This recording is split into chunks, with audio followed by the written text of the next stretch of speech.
దేవుని యొక్క కృపా కనికరాన్ని బట్టి కాపాడబడి ఈ పరిశుద్ధ ఆదివారము దేవుని సన్నిధిలో గడుపుటకు దేవుడిచ్చిన సమయం కొరకు మనము వందనములు చెల్లింపబద్దులమైనాం. అంతేకాదు మరి గుంటూరు టౌన్ చర్చి సంఘములో మీ అందరితో కలిసి సంఘ పెద్దలు, స్త్రీల సమాజం, యూత్ వారు, సండే స్కూల్ బిడ్డలు అందరితో కలిసి దేవుని ఆరాధించే గొప్ప ధన్యత దేవుడు నాకు ఇచ్చేందుకు దేవునికి వందనములు చెల్లింపబద్దునైనాను. అదేవిధంగా కూడి వచ్చిన మీకు అందరికీ కూడా ప్రభు పేట వందనాలు తెలియజేస్తూ ఉన్నాను. చదువుకున్న వాక్య భాగాన్ని మనము ధ్యానించుకునే ముందుగా ప్రార్థన చేసుకొని ఈ వాక్య భాగాన్ని ధ్యానించుకుందాం. కృపగల దేవ, మహోన్నతుడా, పరిశుద్ధుడా, మీ పరిశుద్ధ నామానికి స్తోత్రములు నా తండ్రి. చదువుబడిన మాటలు మీవి అమూల్యమైన శక్తి కలిగిన జీవము కలిగిన మాటలు మీ బిడ్డలకు బోధించునయుండగా మీ దాసులైన నన్ను మీ సిలువ చాట మరుగుపరుచుకొని మీ బిడ్డలకు కావలసిన జీవవాక్కులు మీరు అందించమని మా ప్రభు అయిన యేసుక్రీస్తు ద్వారా వేడుకొని ప్రార్థిస్తున్న మా పరలోకపు తండ్రి, ఆమేన్. ప్రభు అయిన యేసుక్రీస్తు చెప్పినటువంటి ప్రతి ఆధ్యాత్మిక సత్యాల్లో ఒక మర్మము ఇమిడి ఉంటుంది. ఎందుకంటే ఆయన ఏమి చెప్పినా కానీ అవి మన జీవితాలకు ఒక మార్గముగా ఉంటాయి, మనకు ఒక ఉపదేశముగా ఉంటాయి. ఆ మాటలు వాటిని అనుసరించి మనము జీవించగలుగుతున్నామా, జీవించగలగటానికి ప్రయత్నం చేశామా, ఇంకా మనము దేవుని యొక్క కృపచేత బలపరచబడి ఆయన యొక్క నిత్యమైనటువంటి ఆశీర్వాదానికి వారసులమవుతాము. ప్రియా దేవుని బిడ్డలారా, ఇక్కడ చెప్పబడినటువంటి మాటలు ఒకసారి మనము జ్ఞాపకం తెచ్చుకున్నట్లయితే ఈ వాక్య భాగం యొక్క అంశం ఏమిటంటే మీ క్రియల చొప్పున మీకు కలుగునని జ్ఞాపకం తెచ్చుకోవాలి. ఎవరి క్రియలు, ఎవరు ఏది చేస్తే వాటి చొప్పున వారికి కలుగుతాయని, వాటి చొప్పున దేవుడు ప్రతిఫలం ఇస్తాడని జ్ఞాపకం తెచ్చుకోవాలి. ఈ వాక్య భాగం యొక్క అంశము కూడా అదే. ప్రియా దేవుని బిడ్డలారా, ఎందుకనంటే ఇక్కడ మీ తండ్రి కనికరము గల ఉన్నట్టు మీరు కూడా ఏమంటున్నాడు, కనికరము గలవారై ఉన్నది. యేసు ప్రభు కొండ మీద ప్రసంగం చేస్తూ ఆ కొండ మీద ప్రసంగంలో కూడా ఏమని జ్ఞాపకం చేస్తున్నాడు అంటే, ఒకసారి పరిశుద్ధుడైన మత్తయి రాసిన సువార్త 5వ అధ్యాయాన్ని జ్ఞాపకం తెచ్చుకున్నాడైతే అక్కడ కూడా 7వ వచనం అంటున్నాడు, కనికరము గలవారు ధన్యులు, వారు కనికరమును పొందుదురు. కనికరము కలిగి జీవించాలి అంటున్నాడు. యేసయ్య కనికరం కలిగి జీవించాలంటున్నాడు. ఎక్కడైనా యేసయ్య కనికర పడ్డాడా? ఎక్కడైనా ప్రేమ చూపించాడా? ఎక్కడైనా జాలి చూపించాడంటే లూకా సువార్తను చూద్దాం రండి. 13వ అధ్యాయంలో చూస్తే అక్కడ ఆయన కనికరపడి ఆమెను ప్రేమించి అక్కడికి వచ్చి ఏమని అంటున్నాడంటే ఆమె పైన జాలి చూపించి ఆమెను కనికరం చూపించినట్లుగా మనం చూస్తాం.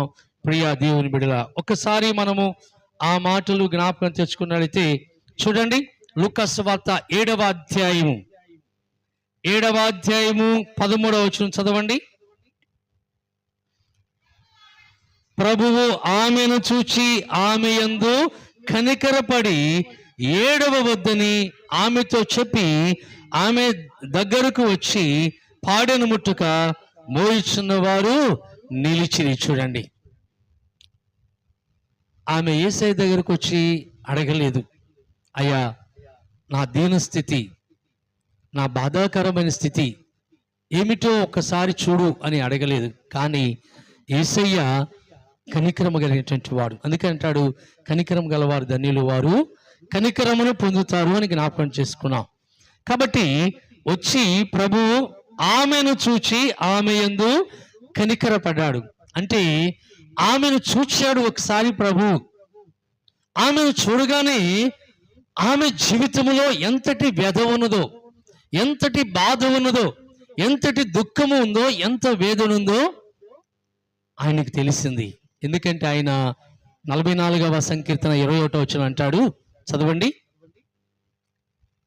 44వ సంకీర్తన 21వ వచనంలో ఏమంటాడు చూడండి, హృదయ రాశిరిగిన దేవుడు ఆ సంగతి పరిశోధింపక మానునా.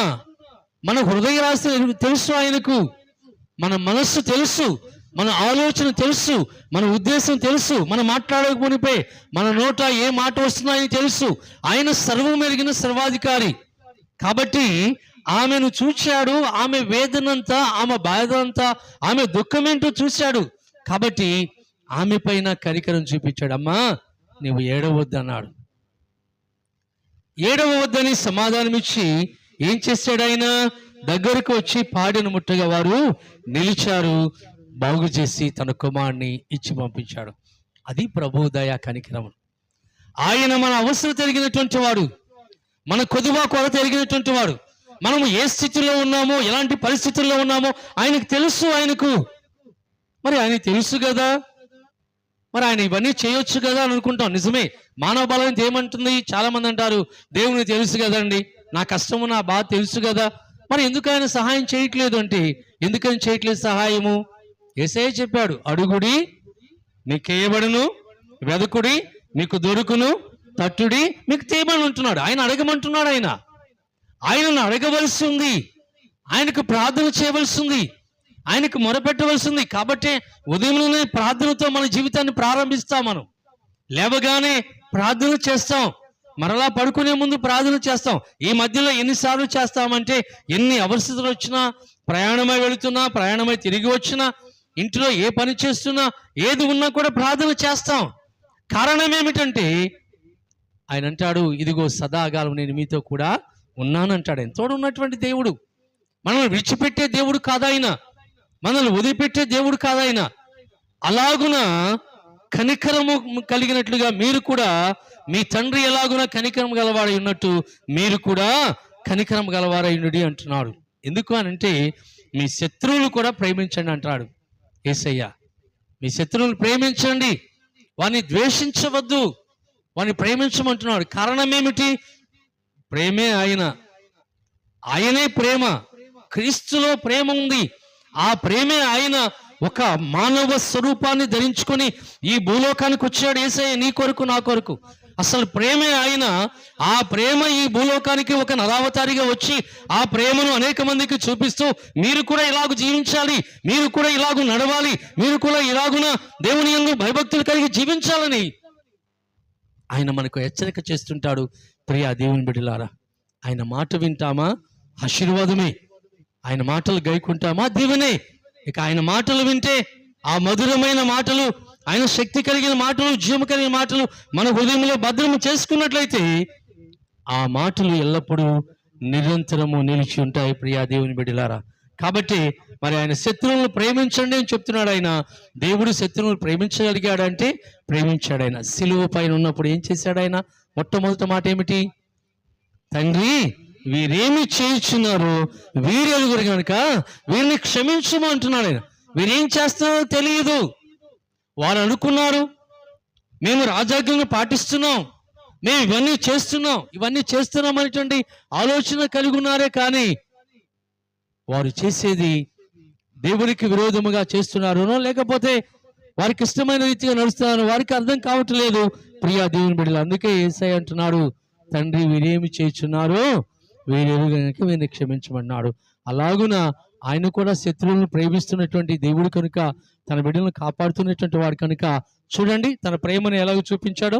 మరలా మనం మత్తయి సువార్తకి వెళ్దాం రండి. ఒకసారి మత్తయి సువార్త ఒకసారి చూసినట్లయితే, అక్కడ ఎవరెవరి మీద దేవుని కృప తోడుగా ఉండి వారికి ఏమి ఇస్తున్నాడో చూడండి. మత్తయి సువార్త 5వ అధ్యాయము 45వ వచనం చదవండి. ఆయన చెడ్డవారి మీదను మంచి వారి మీదను తన సూర్యుని ఉదయింపచేసి నీతిమంతుల మీదను అనీతిమంతుల మీదను వర్షమును కురిపించున్నాడు. ఆయన చూడండి, ఆయన చెడ్డవారి మీదను మంచి వారి మీదను సూర్యుని ఉదయింపచేస్తున్నాడు. సూర్యుడు ఉదయిస్తున్నాడు, తూర్పును ఉదయిస్తున్నాడు. మంచి వారి మీదే వెలుగు వస్తుందా? కాదు. మరి వర్షం కురుస్తుంది, మంచివారికే అవసరం సమయంలో కురుస్తుందా అంటే కాదు. ఆయన మీ శత్రువులను ప్రేమించండి అని చెప్పేటువంటి ప్రభువు ఆయన కూడా ప్రేమిస్తున్నాడు. ఆయన మనకు చూపిస్తున్నాడు, ఆయన మనకు మార్గదర్శి, ఆయన చూపిస్తున్నాడు. కనుకనే ఆయన వర్షమును కురిపిస్తున్నాడు, అదేవిధంగా సూర్యుని ఉదయింపచేసి వెలుగునిస్తున్నాడు, కాపాడుతున్నాడు. అయితే ఐగుప్తులో ఉన్నటువంటి ఇశ్రాయేలు ప్రజలకు మాత్రము, తన బిడ్డలకు మాత్రమే వెలుగిచ్చాడు. ఐగుప్తులకు ఏమిచ్చాడు? కటిక చీకటి ఇచ్చాడు. ఇశ్రాయేలు తన ప్రజలు ఎక్కడ ఉన్నారో ఆ ప్రజల వరకే వెలుగు కలిగింది. మిగతా ఉన్నటువంటి ఆ 10 తెగుల్లో చీకటి అనేటువంటి ఆ తెగులు వచ్చినప్పుడు, గాఢాంధకారం వచ్చినప్పుడు ఇశ్రాయేలు ప్రజలకు వెలుగు కలిగింది. ఐగుప్తీయులకు ఏం కలిగింది? చీకటి వచ్చింది. ఆ మాటలు మనం ఒకసారి చూద్దాం రండి, మనం జ్ఞాపకం తెచ్చుకుందాం. నిర్గమాకాండానికి రండి. నిర్గమాకాండము ఒకసారి జ్ఞాపకం తెచ్చుకున్నట్లయితే కటిక చీకటి అక్కడ కమ్మినట్లుగా మనము చూస్తాం. వచ్చినటువంటి ఈ యొక్క 10 తెగుళ్ళు, ఆ 10 తెగుళ్ళు ఏమిటి? రకపే, ఈతే, దవమి, చీమ, రక్తము, కప్పలు, పేలు, ఈగలు, తెగులు, దద్దుర్లు, వడగళ్ళు, మిడతలు, చీకటి, మరణము. కాబట్టి ఆ చీకటి యొక్క ఆ తెగులు వచ్చినప్పుడు ఏమి జరిగిందో చూడండి. 21వ వచనం నుండి 10వ అధ్యాయము నిర్గమాకాండము 21వ వచనం నుండి 23వ వచనం వరకు చదవండి. అందుకు యెహోవా మోషేతో, ఆకాశం వైపు నీ చెయ్యి చాపము, ఐగుప్తు దేశం మీద చీకటి చేతికి తెలియనంత చిక్కని చీకటి కమ్మునాయను. మోషే ఆకాశం వైపు తన చెయ్యి ఎత్తినప్పుడు ఐగుప్తు దేశమంతయు 3 దినములు గాఢాంధకారమాయను. 3 దినములు ఒకరినొకడు కనుగొనలేదు. ఎవడును తానున్న చోటు నుండి లేవలేకపోయెను. అయినను ఇశ్రాయేలందరికీ వారి నివాసములలో వెలుగుండెను. చూడండి, ఇశ్రాయేలు ప్రజలకు ఏముంది? వెలుగుంది. ఐగుప్తీయులకేమో, ఎందుకంటే తన ఇశ్రాయేలు ప్రజలను బాధపరుచున్నటువంటి వారికి ఏమో చీకటి కలిగింది. ఇశ్రాయేలు ప్రజలకు దేవుని మాట ప్రకారము మోషే యొక్క మార్గములో, దేవుడు చెప్పిన మార్గంలో నడిచినటువంటి ఆ ప్రజలకు ఏమన్నది? ఇశ్రాయేలుకి అందరికీ వారి నివాసంలో వెలుగుండెను. ఆ వెలుగే యేసయ్య అంటాడు. ఆయన యోహాను సువార్త 8:12 అంటాడు, నేను లోకమునకు వెలుగై ఉన్నాను, నన్ను వెంబడించువాడు చీకటిలో నడవక జీవపు వెలుగు కలిగి ఉండదని చెప్తున్నాడు. కాబట్టి ప్రియా దేవుని బిడ్డలారా, ఆయన బిడ్డలకు దేవుడు తోడై ఉండి వెలుగిచ్చి వారిని కాపాడుతున్నటువంటి వాడు. మరి అందరిపైన వెలుగును, అందరిపైన వర్షం కురిపిస్తున్నాడు, నిజమే, శత్రువుల పైన కూడా కురిపిస్తున్నాడు. కానీ తన ప్రజలను ఎవరైతే బాధ పెడుతున్నారో, తన ప్రజలను ఎవరైతే ఇలాగ చూస్తున్నారో వారిపైన ఏం కలిగింది? వారికి చీకటి కలిగింది. తాము కూర్చున్న చోటు నుండి కూడా కదలలేనటువంటి చిక్కని చీకటి కలిగింది. తన ప్రజలకేమో వెలుగు, తన ప్రజలకేమో వెలుగిచ్చి తన ప్రజలు తడవటానికి, తన ప్రజలు తిరగటానికి, తన ప్రజలు నివాస యోగ్యముగా ఉండటానికి దేవుడు వెలుగును కలుగు చేశాడు. ప్రియా దేవుని బిడ్డలారా, ఆ వెలుగు యేసయ్యే, ఆ యేసయ్యే వాక్యము. అందుకంటాడు యోహాను సువార్త 1:8 ఆది యందు వాక్యము ఉండెను, వాక్యము దేవుని యొద్ద ఉండెను, వాక్యము దేవుడై ఉండెను. ఆ వాక్యమే ఆయన. కాబట్టి ఆ వాక్యము వెలుగుగా వచ్చింది. ఆ వెలుగు అనేక మందికి దారి చూపించింది. ఆ వెలుగు నడిచినటువంటి వారందరూ కూడా దేవుని కృప చేత వారందరూ కూడా ఆశీర్వదించబడ్డారు, దీవించబడ్డారు. ప్రియా దేవుని బిడ్డలారా, కాబట్టి వాని క్రియల చొప్పున ఆయన తీర్పు ఇవ్వటానికి సిద్ధంగా ఉన్నాడు. మనం చదువుకున్నటువంటి వాక్య భాగంలో ఒకసారి చూసినట్లయితే, మీ శత్రువులను ప్రేమించండి, మీరు తీర్పు తీర్చవద్దు, ఇలాగ ఉండవద్దు అని జ్ఞాపకం చేస్తున్నాడు. కాబట్టి మీరు కూడా తీర్పు తీర్చవద్దు, అప్పుడు మీరు తీర్పులో మీకు తీర్పు తీర్చబడదు అని జ్ఞాపకం చేస్తున్నాడు. చూడండి, 6వ అధ్యాయంలో 37వ వచనం అంటున్నాడు, తీర్పు తీర్చకుడి, అప్పుడు మిమ్మల్ని గురించి తీర్పు తీర్చబడదు. నేరము మోపకుడి, అప్పుడు మీ మీద నేరం మోపబడదు. నేరములు మోపొద్దు అంటున్నాడు. నేరములు మోపొద్దు, తీర్పులు తీర్చవద్దు అని జ్ఞాపకం చేస్తారు. క్షమించుడి, అప్పుడు మీరు క్షమింపబడతారు. మనము ఈ మాట ఎక్కడ చూస్తాం? మేము ఇతరులను క్షమించాలనే మాట ఎక్కడ చూస్తాం? మనం పరలోక ప్రార్థనలో, మా యెడల అపరాధములు చేసిన వారిని మేము క్షమించున్న ప్రకారము మా అపరాధములు క్షమించుము. ఎవరైతే మన ఎడల అపరాధం చేశారో వారిని క్షమించున్న ప్రకారము మా అపరాధం క్షమించమని పరలోక ప్రార్థనలో ప్రతిసారి మనం ప్రార్థన చేస్తుంటాం. ప్రతిసారి దేవుని మనం అడుగుతుంటాం. ప్రతిసారి దేవునికి మొరపెడుతుంటాం, అయ్యా మా దోషములు పాపం క్షమించు. కానీ మేమైతే ఇతరులను మాత్రము క్షమించడానికి ఇష్టపడదామని అంటామా? అనం. అంటే ఇక్కడ ఉద్దేశం ఏమిటి అని అంటే, యేసయ్య అంటున్నాడు మీరు క్షమించాలి అంటున్నాడు ఆయన. మీరు క్షమించండి, అప్పుడు మీరు క్షమించబడతారు. తీర్పు తీర్చకండి, మీరు తీర్పు తీర్చబడరు అని అంటున్నాడు. ఆయన దయా ప్రేమ మానవుల పైన ఎంతగా ఉంది అంటే 103వ సంకీర్తన 11, ఆకాశము భూమి కంటే ఆకాశము ఎంత ఉన్నతముగా ఉన్నదో ఆయన యందు భయభక్తులు గల వారి యెడల ఆయన కృప అంత అధికంగా ఉంది. నిజమే, భూమికి ఆకాశానికి కొన్ని వేల వాటికన్నా మైళ్ళ దూరము. దేవుని కృప కూడా అలాగున మన పైన ఉంది. ప్రియా దేవుని బిడ్డలారా, ఆ దేవుని కృపకు మనం పాత్రమై ఉండాలంటే ఆయన మాటలు మన హృదయంలో నిలిచి ఉండాలి. ఆ మాటలు మన హృదయంలో భద్రము చేసుకున్నటువంటి వారమై ఉన్నట్లయితే ఆధ్యాత్మిక జీవితంలో అనేక రీతిలో, భౌతికమైన జీవితంలో ఎన్ని ఉన్నప్పటికీ ఆధ్యాత్మికముగా దేవుని యొక్క కృప చేత నడిపించబడి దేవుని ఆశీర్వాదానికి వారసులమవుతామని జ్ఞాపకం తెచ్చుకోవాలి. ఎందుకంటాడు మీరు ఏ కొలతో కొలుతారో ఆ కొలతోనే మరలా మీకు కొలవబడును. ఎలాగో కొలుస్తారో అణిచి కుదిరించి, కయ్యను వచ్చాడు దేవునికి అర్పణ ఇవ్వడానికి, అణిచి కుదిరించి అవన్నీ చూసి ఇచ్చేశాడు. అది ఇష్టమైందా? దేవునికి ఇష్టం కాలేదు. అణిచి కుదిరించి నేను దేవునికి ఇవ్వాలా అనేటువంటి ఆలోచనతో ఇచ్చాడు. దేవునికి అది ఇష్టం కాలేదు. ఎందుకని? దేవుడు ఎవరిని చూశాడు? హేబేలును అతని అర్పణ చూచెను. అంటే మొదటిగా ఎవరిని చూశాడు? హేబేలును చూచాడు. హేబేలును చూచినప్పుడు అతను హృదయంలో ఉన్నటువంటి ఆలోచన, అతడు హృదయపూర్వకంగా దేవునికి ఇవ్వటం చూశాడు. అదే మాట ఆదికాండం 4వ అధ్యాయంలో ఒకసారి ఆ మాట చదువుకున్నారండి. ఆదికాండము 4వ అధ్యాయము ఒకసారి మనము ఆ మాటలు చూసినట్లయితే 4వ వచనం చదవండి. హేబేలు కూడా తన మందలో తొలుచూలు పుట్టిన వాటిలో క్రొవ్విన వాటిని కొని తెచ్చును. యెహోవా హేబేలును అతని అర్పణను లక్ష్య పెట్టిన. హేబేలును అతని అర్పణ అంటే హేబేలును అంగీకరించాడు. ఎందుకు అని? హేబేలు మంచి మనసుతో ఇస్తున్నాడు. అందుకనే హేబేలును చూసినప్పుడు సంతోషముగా దేవునికి ఇస్తున్నాడు. హేబేలును అతని అర్పణను అంగీకరించాడు. ఆయన కయీను చూచాడు, నేను ఇవ్వాలి కదా అని బలవంతంగా చేస్తున్నాడు. అది అంగీకరించబడలేదు. కాబట్టి ప్రియా దేవుని బిడ్డలారా, మనము ఏ కొలతతో ఏదైతే కొలుస్తామో అదే కొలబడతామని జ్ఞాపకం తెచ్చుకోవాలి. మనకు అది అర్థం కాదు, మనము చెబుతాము కానీ వాటిని మనం ఆశ్రయించటం అనేటువంటిది తెలియదు అనేటువంటిది మనము వాటిని గ్రహించాలి. ప్రియా దేవుని బిడ్డలారా, ఆయన మన పైన ప్రేమ కలిగి జాలి కలిగి మనల్ని కనికరిస్తూ నిత్యము మన పైన జాలి చూపిస్తూ ఉంటే దానిని మనం మర్చిపోతాం.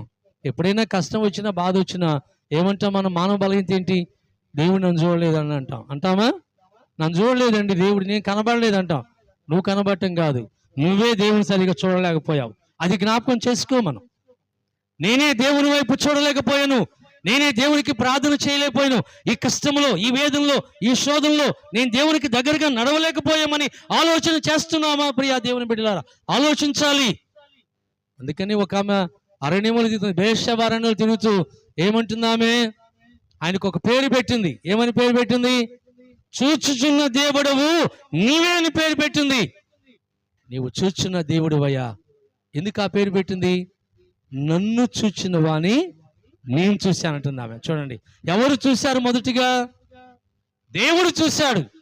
దేవుడు చూశాడు, మొదటిగా దేవుడు చూశాడు, ఆ తర్వాత ఆమె చూసింది. అందుకే అంటుంది నన్ను చూసిన వాడిని నేను చూశాను. దేవుడు మనల్ని చూస్తున్నాడు. ప్రియా దేవుని బిడ్డలారా, కనికరించే దేవుడు, ప్రేమించే దేవుడు, కృప చూపించే దేవుడు. కాబట్టి ఆయన ఎడల భయభక్తులు కలిగి ఆయన వాక్యమును ధ్యానిస్తూ, ఆయన మాటలు ధ్యానిస్తూ, ఆయన మార్గంలో మనం నడిచినప్పుడు ఆయనకి ఇష్టమైన బిడ్డలంగా ఉంటాం. అప్పుడు ప్రియమైన కుమారులుగా, ప్రియమైన కుమార్తెలుగా మనం ఉంటాము. ఈ లోకములో ఎన్ని వచ్చినా యేసయ్య వైపు చూడగలిగినట్లయితే ఈతి బాధల్ కఠిన శ్రమలు అవమానములే కలిగిన వేళ ఈతి బాధలు కఠిన శ్రమలు అవమానములే కలిగిన వేళ నీ కొరకే బలి అయిన యేసు సిలువను గూర్చి తలపోయుమా నీ కొరకే బలి అయిన యేసు సిలువను గూర్చి తలపోయుమా అల్పకాల శ్రమల పిదప మహిమాతో నింపు ప్రభు నా ప్రాణమా అల్పకాల శ్రమల పిదప మహిమాతో నింపు ప్రభు నా ప్రాణమా నా ప్రాణమా నాలో నీవు ఎందుకో పొంగియున్నావు యెహోవాయందే ఇంకను నిరీక్షణ ఉంచుము నీవు నా ప్రాణమా నాలో నీవు ఎందుకో పొంగియున్నావు. కాబట్టి ఈ లోక బాధలు, శ్రమలు, శోధనలు, సమస్యలు, అభ్యంతరములు, ఆటంకములు ఎన్ని కలిగినా, ఎన్ని వచ్చినా, ఎలాంటివి కలిగినా ఎవరి వైపు చూడాలి? దేవుని వైపు చూడాలి. ఒక స్నేహితుడు ఉత్తరం రాశాడంట, కష్టంలో బాధల్లో ఉన్నాను, నేను అన్ని దిక్కులా చూశాను కానీ ఏ విధమైన సమాధానం రాలేదన్న అంట. ఆయన దేవుని బిడ్డ, అవతల స్నేహితుడు. ఆయన అన్నాడంట, నిజమే అన్ని దిక్కులు చూశానన్నావు, నువ్వు పై దిక్కు చూసావా అన్నాడంట. ఎవరున్నారు పైన? దేవుడు. ఆకాశము నా సింహాసనము, భూమి నా పాదపీఠం. 66వ అధ్యాయము యెషయా గ్రంథం మనం చూస్తాం. ఆయన సింహాసనం ఆకాశం అందున్నది, భూమి ఆయన పాదపీఠము. నువ్వు పై దిక్కు చూసావా అన్నాడంట. అప్పుడు సిగ్గుతో తల వంచుకొని దేవునికి ప్రార్థన చేయటము ప్రారంభించాడు. ప్రియా దేవుని బిడ్డలారా, మనము దేవునికి ప్రార్థన చేయటం ప్రారంభిస్తే ఈ లోకములో ఎటువంటివైన కూడా మనము సాధించవచ్చు. ప్రార్థన అంటే దేవునితో మన ముఖాముఖిగా మాట్లాడటమే. బిడ్డలు తల్లిదండ్రులు అడుగుతారు, దగ్గరకు వచ్చి నాకు అది కావాలి ఇది కావాలని. మనం ఎవరిని అడుగుతాం? మన తండ్రి, పరలోకమందున్న మా తండ్రి అని పిలుస్తాం. ఆయన మనం అడుగుతుంటాం. ఆయన మనకు తోడైండి నడిపిస్తాడు. అందుకని 1000 సంవత్సరాల క్రితము కీర్తనాకారుడు అన్నాడు, సహోదరులు ఐక్యత కలిగి నివసించుట ఎంత మేలు, ఎంత మనోహరము. ఐక్యత కలిగి నివసిస్తే ఎంత మేలు. అది ఐక్యత లేకపోతే అది మేలు కాదు.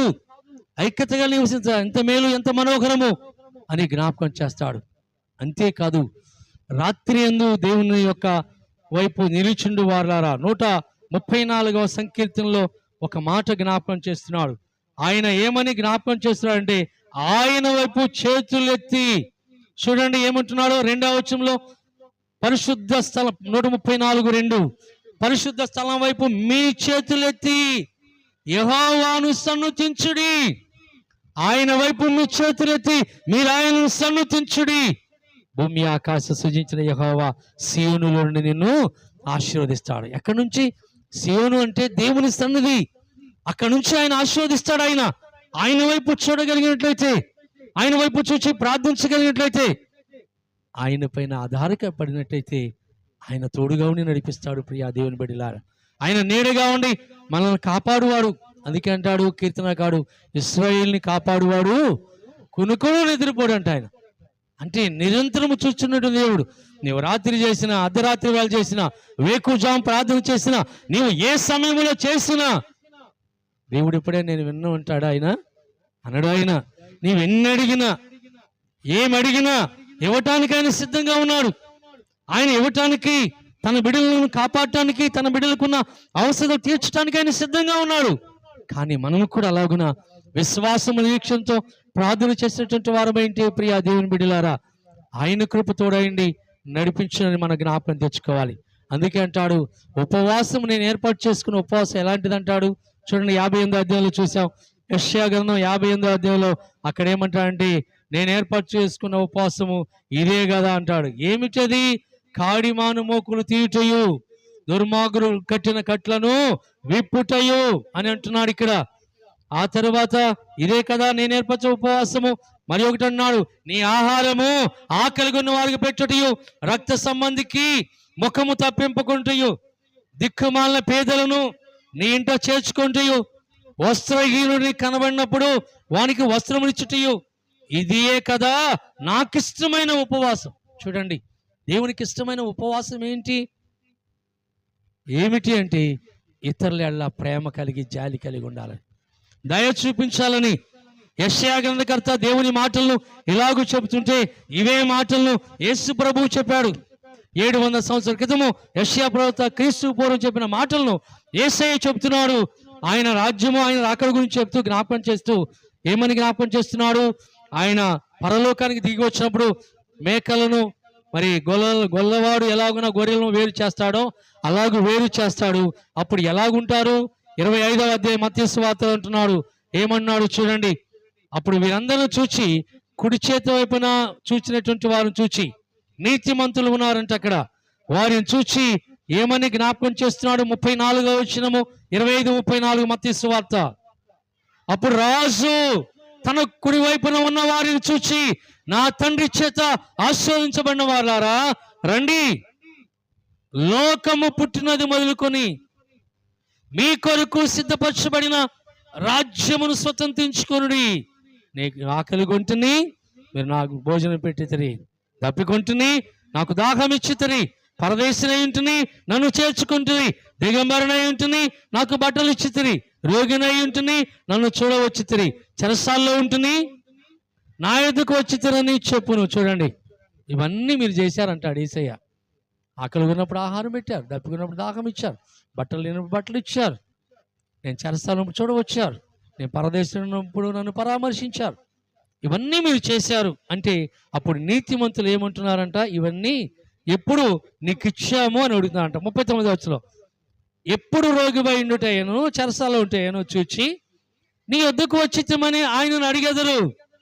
అందుకు రాజు, మిక్కిలి అల్పులైన ఈ నా సహోదరులలో ఒకనికి మీరు చేస్తిరి గనుక నాకు చేసితిరని నిశ్చయముగా మీతో చెప్పుచున్నాను. చూడండి, మిక్కిలి అల్పులైన ఈ నా సహోదరులలో, ఆయన ప్రేమించినటువంటి బిడ్డల్లో ఒక్కరికి మీరు చేశారు సహాయం, మీరు చేశారు కనుక నాకు చేసినట్లే అని జ్ఞాపకం చేస్తున్నాడు. ప్రియా దేవుని బిడ్డలారా, ఇది యెషయా ప్రవక్త చెప్పిన మాటలను మరలా యేసుక్రీస్తు వాటిని జ్ఞాపకం చేస్తున్నాడు. మీరు ఇలాగున ఉండాలని జ్ఞాపకం చేస్తున్నాడు. ప్రియా దేవుని బిడ్డలారా, ఎప్పుడు ఆహారం పెట్టామయ్యా, ఎప్పుడు దాహం ఇచ్చామయ్యా, మీకు ఎప్పుడు వస్త్రాలు ఇచ్చాం, ఎప్పుడు నిన్ను పరామర్శించామంటే అందుకంటాడు, అల్పులైన ఈ నా సహోదరులు ఒకరికి మీరు చేస్తీరి గనుక నాకు చేసి తినని నిశ్చయముగా మీతో చెప్పిన. అదే మాట యెషయా గ్రంథం చూసాం. నీ ఆకలి ఉన్నటువంటి ఆహారం పెట్టాలి, వస్త్రం అనేటువంటి వస్త్రం ఇవ్వాలి, పరదేశం చూడాలి, దిక్కుమాలినటువంటి వారిని మీరు ఆదరించాలి. ఇవన్నీ చేశా. ఇవన్నీ చేస్తే మన నీతి ఎలాగుంటుందంటున్నాడు, చదువుకున్నాం రండి. అలాగు నీవు చేసినట్లా నీ వెలుగు వేకువ చుక్కు వలె ఉదయించును అంటున్నాడు. నీ వెలుగు వేకువ చుక్కు వలె ఉదయించును, స్వస్థత నీకు శీఘ్రముగా లభించును, నీ నీతి నీ ముందు నడుచును, యెహోవా మహిమ నీ సైన్యపు వెనుపటి భాగమున కావలి కాయను. చూడండి, దేవుని మహిమ నీ సైన్యపు వెనుకటి భాగాన్ని కావలి కాస్తుంది, నీతి నీ ముందర నడుస్తుంది. మనకంటే ముందుగా ఏం నడుస్తుంది? మన నీతి. అందుకని మీ మీ క్రియల చొప్పున నేను మీకు జీతం ఇవ్వటానికి నేను వస్తున్నాను అంటున్నాడు. కాబట్టి మన క్రియల చొప్పున మనకు ప్రతిఫలం ఇస్తాడు యేసయ్య అని జ్ఞాపకం తెచ్చుకోవాలి ప్రియా దేవుని బిడ్డలారా. అందుకంటాడు, మీ నీతి మీ ముందర నడుచును అంటున్నాడు. అంతేకాదు, అప్పుడు నీవు పిలువగా యెహోవా ఉత్తరం ఇచ్చును, నీవు మొరపెట్టగా ఆయన నేనున్నానను. పిలువగా నీకు ఉత్తరం ఇస్తాడు, మొరపెట్టగా నేను ఆయన ఉన్నానంటాడంట. నువ్వు పిలిచిస్తే దేవుడు నేనున్నానయ్యా అంటాడు. నీవు ఎప్పుడు పిలిచినా ఎప్పుడు అడిగినా అది ఇస్తాడు. పురుషోత్తం చౌదరి గారు ఒక చక్కని పాట రాశాడు. ఆయన యేసు వంటి ప్రియ ప్రియ బంధుడు నాకు లేడని ఆయన అంటాడు. తల్లిదండ్రులు విడచిన గాని తాను వదలడే పూర్ణమ్మో, తల్లిదండ్రులు విడచిన గాని తాను వదలడే పూర్ణమ్మో, ఉల్లమునెత్తి పిలచిన వేళ ఓహోయనుచు దరికి వాచో, యేసు వంటి ప్రియ బంధుడు నాకిక ఇహ పరములలో లేడన్నా. బాసుల మిజనిదు పాతుల పదియను నవగోచరమికు అగునన్నా, యేసు వంటి ప్రియ బంధుడు నాకిక ఇక పరములలో లేడన్నా. అందరూ వదిలిపెట్టిన నా యేసయ్య ఉన్నాడు అంటాడు ఆయన. ఇంకో పాటలు అంటాడు, యెహోవా మా తండ్రిగా యేసుడు మా అన్నగాదా అంటాడు. ఆయన నా తండ్రి, మా అన్న యేసయ్య. ఆ నిరీక్షణ, ఆ విశ్వాసము, ఆ నమ్మకము మనం కలిగి ఉంటామా? ప్రియా దేవుని బిడ్డలారా, కలిగి ఉండాలి. కలిగి ఉన్నప్పుడు ఆయన మన చెంతకి చేరి వస్తాడు. నేనున్నాను అని ఆయన మనకు తోడయండి నడిపిస్తాడు. చివరి మాట చదువుకొని ముగిద్దాం. చూడండి 8వ అధ్యాయం రోమపత్రిక అంటాడు, ఇప్పటి కాలములు శ్రమలు ఎన్నదగినవి కాదని నేను ఎంచుకొనుచున్నాను అంటాడు. ఎందుకంటే చూడండి, మన 8:18 మన ఎడల ప్రత్యక్షము కాబో మహిమ ఎదుట ఇప్పటి కాలపు శ్రమలు ఎన్న తగినవి కావని ఎంచుతున్నా అంటాడు. ఇప్పటి కాలపు శ్రమలు ఎన్న తగినవి కాదు. మనకి దేవుడిచ్చే రక్షణ ఎదుట ఇవన్నీ కూడా లెక్కించదగినవి కాదు. ఆయన వైపు నిరీక్షణతో, ఆయన వైపు విశ్వాసంతో చూస్తూ దేవుని కృపలో నడిపించబడినట్లుగా పరిశుద్ధాత్మ దేవుడు మీకు సహాయం దయచేయను గాక. ఆమేన్. దేవుడి వాక్యము తన వినికిడిలో దీవించును గాక. ఆమేన్. సమస్త జ్ఞానం ఇచ్చిన దేవుని సమాధానము ప్రభు యేసు కృప వలన మీ హృదయములకు మీ తలంపులకు కావలియును గాక. ఆమేన్. దేవా నాయందు శుద్ధ